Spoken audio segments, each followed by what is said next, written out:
Hey friends, welcome to another episode of Pause and Ponder. My name is Xavier. I'm the youth and young adults pastor. Thank you for watching. Today we're going to pause and ponder on Mark 6 verses 3 and 4. And this is a situation that happened to Jesus, and I want to encourage my fellow Christian friends that this might happen in your life as well. It's not this the carpenter, the son of Mary, and brother of James, Joseph, Judas, and Simon. Are not his sisters here with us? And they took offense at him. And Jesus said to them, a prophet is not without honor except in his hometown and among his own relatives and in his own household. My Christian fellow friends, haven't you ever found it that in your own home, in your own community, sometimes it's harder to share the gospel and the good news of Christ, of what God has done in your life? I don't know if your family is like mine, but sometimes it is difficult for me to share Christ among them because it's like, who are you? You're the troublemaker. Who are you? You came from the same neighborhood as me. We grew up together. Who made you holier than thou?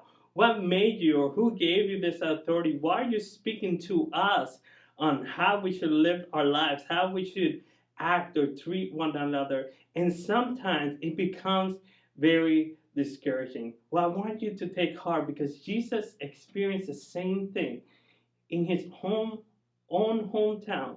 Even though he was preaching well, he wanted to do miracles, he wanted to do great things. They took offense at him, but he still continued to share the good news. If you continue reading, it says that he healed a couple who believed him.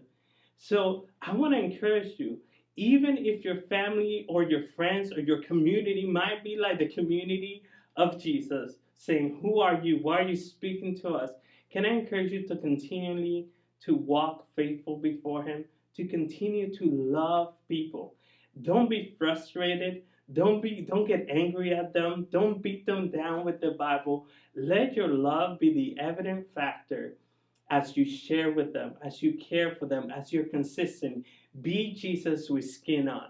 So maybe take the hard statements, the hard things, and again, don't take it as if they're refusing you. They're refusing Jesus. So allow this verse today to encourage you to continue to be faithful in sharing the good news, to continue to love your neighbor, to continue to extend and go the extra mile as Jesus tells us, as his disciples, we need to take. Continue to love your community. Let God's love through you flow and be the evident factor to your community, even though they might reject you, that you can still shine God's light upon their life and be the evidence.